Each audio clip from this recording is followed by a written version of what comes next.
এবার পাকিস্তানের বিপক্ষে ইতিহাস গড়ে জিতে যেতে পারে টাইগাররা। তো সম্মানিত ভিউয়ার্স, কিভাবে মিলবে সে সমীকরণ তা সম্পর্কে বিস্তারিত জানতে পুরো ভিডিওটা না টেনে সম্পূর্ণ দেখতে থাকুন। রাওয়ালপিন্ডি টেস্টে স্বপ্নের মতো একটি দিন কাটিয়েছে বাংলাদেশ। চতুর্থ দিনে প্রথম ইনিংসে লিড নেওয়ার পর শেষ বিকেলে বোলিংয়ে নেমে পাকিস্তানের 1 উইকেট তুলে নিয়েছে টাইগাররা। ম্যাচে বর্তমানে পাকিস্তানের চেয়ে 94 রানে এগিয়ে আছে টাইগাররা।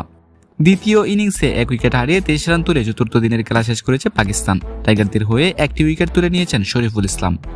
চতুর্থ দিনে তৃতীয় সেশনের প্রথম ইনিংসে 565 রানের মাথায় অল আউট হয় বাংলাদেশ। লিড নেয় 117 রান। ডাবল সেঞ্চুরিটা অল্পের জন্য মিস করেন মুশফিকুর রহিম। খেলেন 191 রানের দুর্দান্ত এক ইনিংস। এছাড়া মেহেদী হাসান মিরাজ 77 করেন। বড় লিড নিয়ে শেষ বিকেলে বোলিংয়ে নামে বাংলাদেশ। পাকিস্তানের হয়ে দ্বিতীয় ইনিংসে ওপেনিংয়ে নামেন সাইম আইয়ুব এবং আব্দুল্লাহ শফিক। দুর্দান্ত বোলিংয়ে দুই ওপেনারকে কোণঠাসা করে রাখেন দুই টাইগার পেসার শরীফুল ইসলাম এবং হাসান মাহমুদ। 3 বলে 1 রান করে সাইমকে কট বিহাইন্ডে লিটন দাসের ক্যাচ বানিয়ে সাজগড়েও ফিরিয়ে দেন শরীফুল। পরে শফিক এবং অধিনায়ক শান মাসুদ মিলে দিনের বাকি খেলাটা শেষ করেন।